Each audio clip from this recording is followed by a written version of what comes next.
बाद में कर दूंगी, बोल रही हूँ। ओम दस्रा युवा सुता ना सत्याव्रत वर्षा आयातम रुद्रवर्धनी तम प्रश्न था अयम वेना।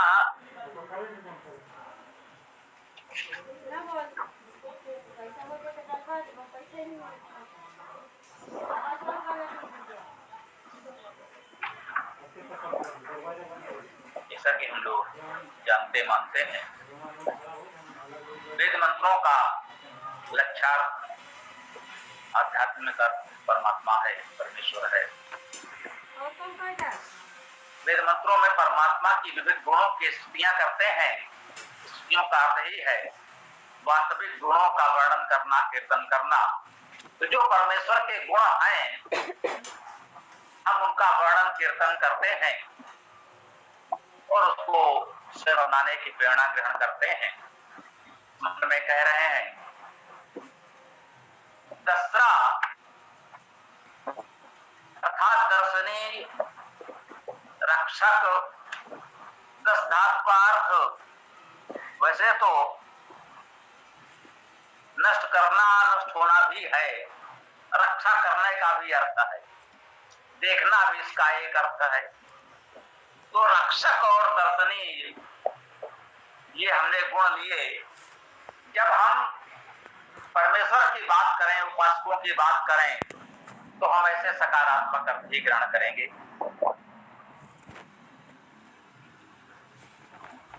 हम जानते हैं वेद के शब्द यौगिक हैं, धातुज हैं। धातुओं के भी अनेक अर्थ होते हैं और एक शब्द बहुधा कई धातुओं से निष्पन्न भी हो सकता है। तो इस प्रकार वेद के शब्द बहुअर्थी हो जाते हैं और वेद के मंत्र तो कह सकते हैं बहुत व्यापक अर्थ वाले होते हैं। अब इन अनेक अर्थों में से कौन सा अर्थ ग्रहण करें, ये हमको पूरे मंत्र का भाव प्रसंग देखकर ही चयन करना होता है। हम परमेश्वर के लिए, उपासकों के लिए जब बात कर रहे होंगे तो स्वाभाविक है सकारात्मक उत्तम गुणों का ही वर्णन करेंगे।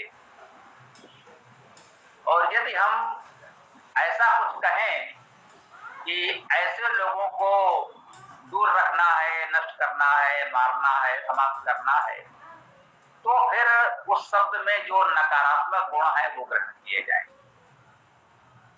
जैसे यहाँ पर दसरा में रक्षक और दर्शनी ये सब अर्थ ग्रहण किए गए। सभी विद्वान इसी प्रणाली से वेद का अर्थ करते हैं और सत्य अर्थ हमें जानना है तो इसी प्रकार से धातु अर्थ में करना होगा। हाँ, धातु के अनेक अर्थ हैं तो सिद्धांत रूप में सभी सत्य हैं और किसी भी वेद के अध्येता विद्वान को यह अधिकार है कि वो उनमें से कोई भी अर्थ ग्रहण कर सकता। बस यही है कि जो अर्थ आप ग्रहण करेंगे उसके अनुसार पूरे मंत्र का जब आप अर्थ करेंगे तो वो परस्पर सुसंगत हो, तभी तो आपकी बात ठीक हो पाएगी, तभी तो आपका अर्थ उचित प्रतीत होगा। तो इतना ध्यान रखना होता है। दसरा वह परमेश्वर और उसके उपासक रक्षक हैं, दर्शनीय हैं। युवा कवाह वे युवा हैं और सभी ही हैं। जो धातु का अर्थ मिलाना, अलग करना, मिलनशील है। देखिए दोनों ही अर्थ हैं। हमने यहाँ मिलनशील का अर्थ लिया, अलग करने का अर्थ नहीं लिया। ले सकते हैं सद्गुणों को मिलाना, सज्जनों को मिलाना, दुर्गुणों दुर्जनों को अलग करना, ये दोनों ही अर्थ आप युवा में ले सकते हैं, ग्रहण कर सकते हैं। तो जहां हम दोनों या अधिक अर्थ ले सकते हैं लेंगे, जहां कोई एक अर्थ ही उपयुक्त है वो ग्रहण करेंगे। इस प्रकार हम वैदिक शब्दों का अर्थ करते हैं। तो युवा मिलनशील, कवाह वो धातु का अर्थ शब्द करना, कविता करना, इसी से बनता है। वो धातु से ही कवि बनता है, काव्य बनता है। तो युवा कवाह ये मिलनशील शब्द करता है। ये ऐसे विद्वान है, उपदेश उपदेशक हैं जो लोगों को मिलने की प्रेरणा देते हैं, मिलनशील हैं, लोगों को मिलाते हैं, ऐसी प्रेरणा देते हैं। अलग करने का अर्थ ले तो जैसा कि हमने कहा 200 दुर्गुणों से अलग करने की प्रेरणा ले सकते हैं, उचित है। सुता, सुधार्थ उत्पन्न करना, ऐश्वर्य होना, सृजन करना, तो सृजनशील ऐश्वर्यवान सुताकार हुआ, सृजनशील ऐश्वर्यवान। सुत और सुता लोक में प्रचलित हैं, पुत्र और पुत्री के अर्थ में जो हमें संतान है उनके लिए सुत और सुता प्रचलित हो गया। यह लौकिक भाव है। सुकार उत्पन्न करना, तो सुत जिसे उत्पन्न किया गया है, जिसे हमने उत्पन्न किया है वह हमारा सुत है, वही हमारी सुता है। तो सुत, सुता का अर्थ है उत्पन्न किया हुआ, जिसे हमने उत्पन्न किया वह सुत और सुता। यहाँ पर सुता का उत्पन्न करने वाला भी हो सकता है। अब आप कहेंगे ये कैसे हो गया?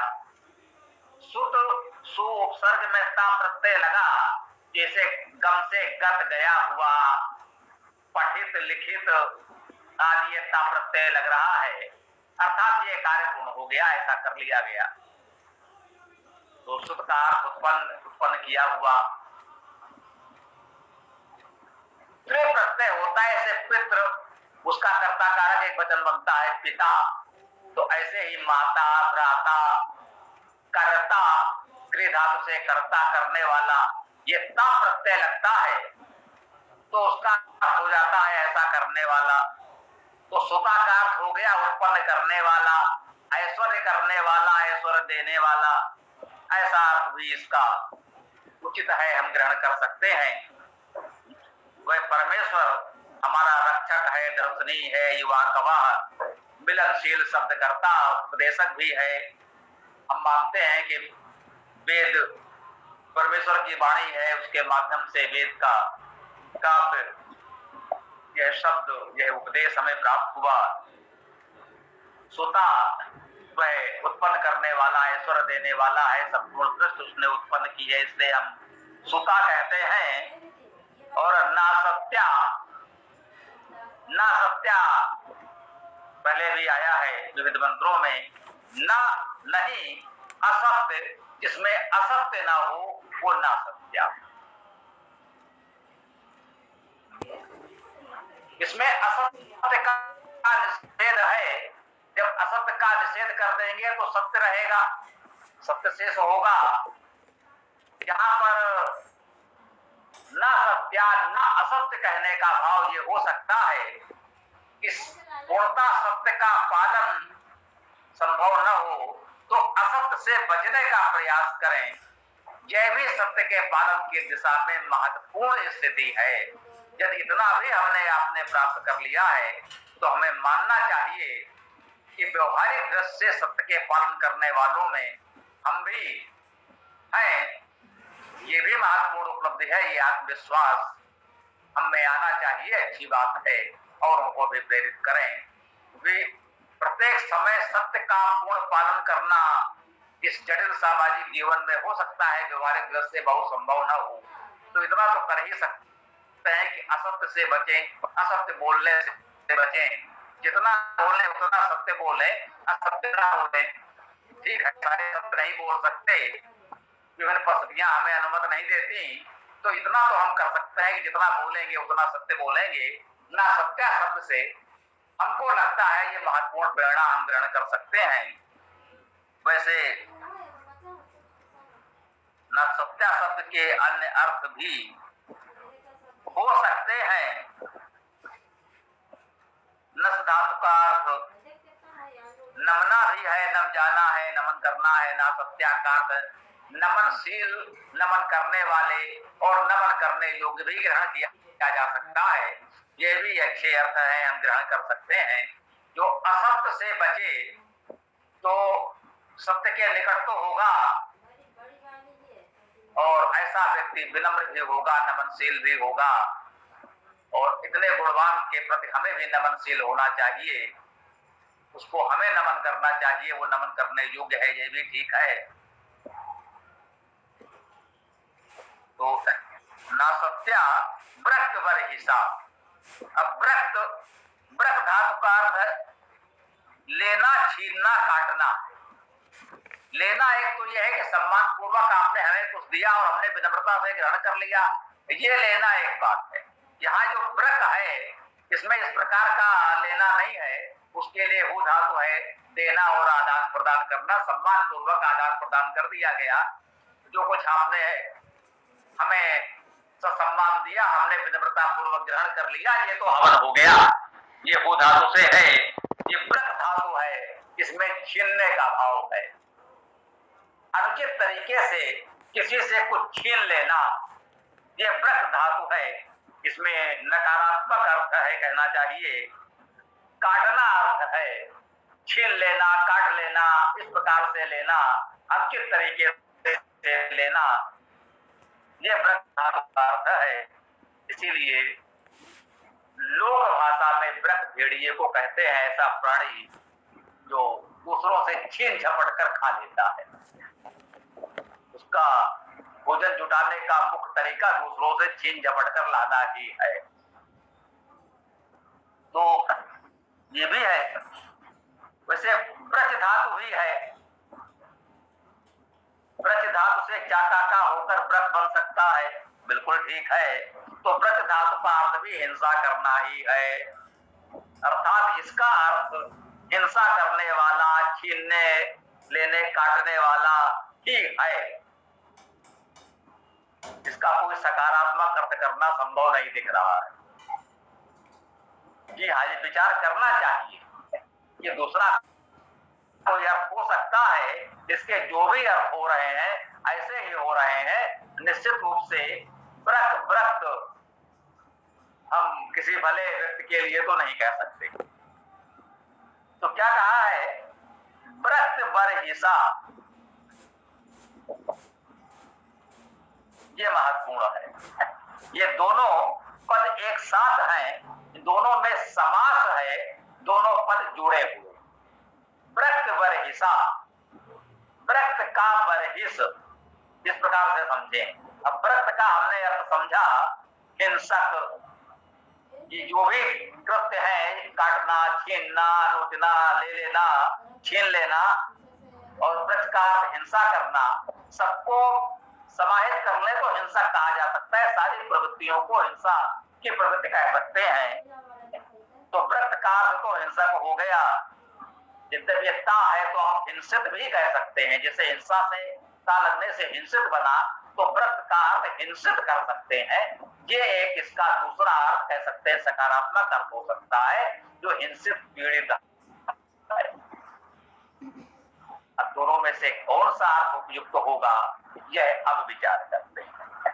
इसके साथ जो समास हुआ है वो परहिसा शब्द है। परहिसा में व्रह धातु है, वृद्धि करना, पढ़ना और बढ़ाना।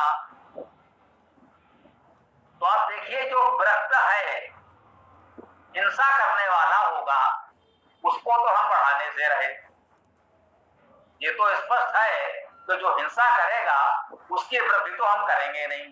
अतः यहाँ पर व्रत का अर्थ हिंसित पीड़ित लिया जा सकता है। जो समाज में हिंसित पीड़ित है, कह सकते हैं सताए गए लोग हैं, निर्बल दुर्बल वर्ग के लोग हैं, उनको आगे बढ़ाने की बात की जाए, यह उत्तम प्रेरणा इस मंत्र से, इस समस्त पद से, इस सुंदर शब्द से हम ग्रहण कर सकते हैं। मैं स्वयं भी नहीं कह सकता कि इस मंत्र का भाष्य करते समय मेरे मन में भी इसका ये उत्तम भावार्थ आया होगा। आज आपसे चर्चा करते समय ये बात आई। आप देख लीजिए, शब्दशः अर्थ यही है। इस पुस्तक में इसका हमने क्या अर्थ लिखा है, क्या भावार्थ किया है, और यह अर्थ जो हम अभी आपको बता रहे हैं कि हिंसित पीड़ित को आगे बढ़ाने की बात हो सकता है इस पुस्तक में न लिखी हो, उस समय ये बात हमारे मन में ना आई, परंतु जो इसमें लिखा है वह भी शब्द के धातु अर्थ के अनुकूल होगा। और जो अभी हम बता रहे हैं ये उसके धातु अर्थ के अनुकूल है। सिद्धांत यही है कि शब्दों का धातु अर्थ ग्रहण करना है और जितने भी धातु अर्थ हो सकते हैं जो उपयुक्त उचित उपयोगी हो सकते हैं वे सभी अर्थ हमको स्वीकार्य होंगे। इस प्रकार से आप देखेंगे जो प्रकाशित वेद भाष्य है हमारा, उसमें उस समय जितना मनोभाव आया, जो संभव था लिखा गया। शेष जब मंत्रों की व्याख्या हम करते हैं इस वेद कक्षा में या इससे पूर्व भी जहां भी हमने वेद व्याख्या इस प्रकार से की होगी वो भी आपके पास उपलब्ध है हमारे YouTube चैनल पर। तो उस व्याख्या करते समय लोगों के प्रश्न आदि को देखते हुए जो हमने व्याख्या की होगी वो उससे कुछ और आगे बढ़कर हो सकती है। वेद कक्षा में आप लोगों से जुड़ करके कुछ और नवीन भाव की उद्भावना हो रही है, हो सकती है। तो ये सभी अर्थ उचित है और हम आपसे अपेक्षा करते हैं जब आप गंभीर स्वाध्याय करेंगे तो हो सकता है आप ऐसे ही और भी उत्तम अर्थ बताएं जो अब तक हमने नहीं बताया होगा या हमसे पूर्व किसी और विद्वान ने नहीं बताया होगा। तो ऐसे अनेक उत्तम अर्थ आप भी बता सकते हैं जब आप इसी प्रकार से गंभीर स्वाध्याय चिंतन करेंगे। इसी से अनंतावय वेदा की युक्त चरितार्थ होती है कि वेद का अर्थ विस्तार, अर्थ गंभीर अनंत है। वेद के अर्थ को इस प्रकार सीमित नहीं करना चाहिए कि उस एक महान विद्वान ने उसका ये अर्थ लिख दिया है तो उस मंत्र का शब्द का इतना ही अर्थ है, ऐसा नहीं है। सभी विद्वान ही कहते आए हैं कि वेद के शब्द यौगिक हैं, धातु अर्थ ही ग्रहण करना है। अब धातु अर्थ कितने हो सकते हैं, उनमें से कौन कौन से सुंदर उत्तम भावार्थ आप ग्रहण कर सकते हैं, ये आपकी रचनाशील मेधा का प्रताप है। आप कितना भी कर सकते हैं, करना ही चाहिए। कुछ हमने प्रयास किया है, हमसे आगे और भी उत्तम प्रयास आप लोग करें, ये वास्तव में हमारी भावना रहती है और हम व्यक्त भी करते रहते हैं। आगे कह रहे हैं आयातम रुद्र वर्तनी, आयातम आ गए। देखिए ताप प्रत्यय तो इसमें मिल ही रहा है, बहुशा सुता में भी यही ता था, वृत्त में भी यही ता था और आयात में भी यही ता है। या धातु का अर्थ जाना, चलना, गति करना और उसमें ता जुड़ा याद अर्थात गया हुआ कह लें और आ उपसर्ग के साथ आयातम आया हुआ। यात आयात, गमन और आगमन, गमन जाना, आगमन आना। आ उपसर्ग लगने से उसका अर्थ अपने निकट की ओर चलना हो जाता है, अर्थात आना, जिसे हम लोग भाषा में कहते हैं। आयातम आ गए, कौन आ गए? यहाँ भी समास है, रुद्रवर्तनी समास है। रुद्रवर्तनी जो रुद्र में आवर्तन करने वाले हैं, जो रुद्र में वर्तमान है। रुद्र का अर्थ रुदनशील, रुद्र धातु का अर्थ रोना, रुदन करना। रुद्र जो रुदनशील है, जो करुणाशील है, जो लोगों के दुख से दुखी होकर रुदन करता है, उस परमेश्वर को और उसके ऐसे करुणामयी उपासक को हम रुद्र कहते हैं और ऐसे रुद्र की हम उपासना करते हैं। उस परमेश्वर की उपासना करते हैं और इन गुणों के से युक्त उपासकों का भी अभिनंदन वंदन करते हैं। उनको भी हम देव श्रेणी का महापुरुष मानते हैं, जिनमें यह करुणाशीलता का, दूसरों के दुख से दुखी होने रुदन करने का मानवीय गुण है। हम उन सब की वंदना करते हैं। रुद्रवर्तनी जिनके अंदर, जिनमें यह रुद्र का, रुदनशीलता का गुण वर्तमान है, वे आ गए। हमारे समाज में, हमारे परिवार में, हमारे बीच ऐसे करुणाशील रुद्रवर्तनी लोग आ गए हैं। आइए उनका स्वागत करें, अभिनंदन करें, सम्मान करें। तम प्रतथा अयम वेदा, तब उसको। आयातम रुद्रवर्तनी एक वचन में ही है, कोई महापुरुष आया है, परमेश्वर आ गया है। मुख अर्थ तो वही है, आध्यात्मिक अर्थ वही परमेश्वर, हम उसी को संबोधित कर रहे हैं। हमने इतने साधना उपासना की, वेद का स्वाध्याय चिंतन किया, उस परमेश्वर को जाना समझा, वो हमारे हृदय में प्रकाशित हो गया। इसी को हम कह रहे हैं आयातम रुद्रवर्तनी। हमारे हृदय में उस रुद्रवर्तनी परमेश्वर का दिव्य प्रकाश प्रकाशित हो गया, वो हमारे हृदय में समा गया, आ गया, प्रकट हो गया, स्पष्ट हो गया। वह तो सर्वव्यापी है, उसे कहाँ आना जाना है। हमें अपनी साधना उपासना से उसे अपने हृदय में प्रकाशित करना है, अनुभूत करना है, ये तो हमें करना है। तो हम कह रहे हैं हाँ, हमने जो स्वाध्याय चिंतन साधना उपासना की, हमारे हृदय में वह रुद्रवर्तनी परमेश्वर प्रकट हुआ, प्रकाशित हुआ, हमें उसके दिव्य अनुभूत हो रही है। तम प्रश्न था अयम बेना, तब उसको प्रश्न था पूर्व के समान, और प्रश्न का प्रसिद्ध करना भी तो कह सकते हैं, उसको प्रसिद्ध करते हैं। हमारे हृदय में तो आ गया, हमने उसे अनुभव कर लिया, जान लिया, समझ लिया। वेदकार इस गर्व से कहता है वेदा में तम पुरुषम महांतम आदित्य वर्णम तम सा परस्तात्। हमने उस आदित्य वर्ण परमेश्वर को, उस महापुरुष को जान लिया है। वेदा में तम पुरुषम महांतम, उस महान पुरुष को, उस परमेश्वर को हमने जान लिया है। दावा करता है, कहते हैं उस परमेश्वर को नहीं जाना जा सकता, कोई बात नहीं, जीव की सीमा है, पूरी तरह नहीं जान सकता, परंतु हम स्वाध्याय चिंतन साधना उपासना से उसको बहुत कुछ जान लेते हैं अपनी सामर्थ्य और सीमा के अनुसार। वेद का ऋषि, वेद का अध्येता, वेद का उपासक गर्व से, पूरे आत्मविश्वास से कहता है वेदा वेदम पुरुषम महांतम। हमने उस महान पुरुष को जान लिया है, तो उसे जाना जा सकता है। कह सकते हैं अब हमने तो जान लिया, हमारे हृदय में उसका प्रकाश भर गया, तो क्या करें, प्रश्न था उसे प्रसिद्ध कर दें, लोगों को भी बताएं कि हमने उसे जाना है, अनुभव किया है, वो ऐसा है, तो कृपया आप भी जानिए।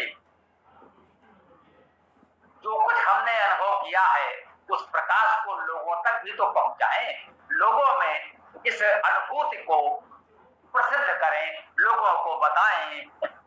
तम प्रश्न था उसको प्रसिद्ध कर दें, या प्रश्न था का पूर्व की भांति, यह भी हो सकता है अव्यय के रूप में, उसको हम पूर्व की भांति प्रसिद्ध कर दें। इस प्रकार दोनों अर्थ ग्रहण कर लें तो कितना उत्तम होगा। अयम का अर्थ यह सर्वनाम है, यह बेनः, और बेनः का अर्थ विद्वान आदि अनेक अर्थ हैं। बेन धातु का अर्थ ज्ञान होना, रक्षा करना है, तो बेना का सामान्य अर्थ विद्वान ग्रहण करते हैं।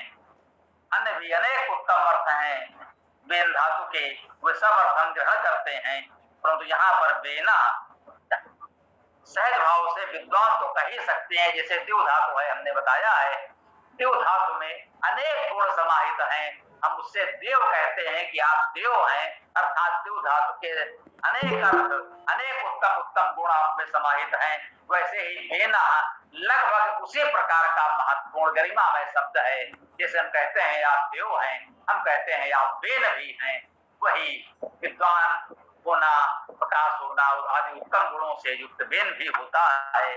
तम प्रत्ता अयम बेना, पूर्व की भांति यह विद्वान, या यह विद्वान उस रुद्रवर्तनी परमेश्वर को प्राप्त करके, उसके प्रकाश को अनुभव करके प्रसिद्ध कर रहा है, लोगों को बता रहा है, पूरे समाज को उसका लाभ प्रदान कर रहा है।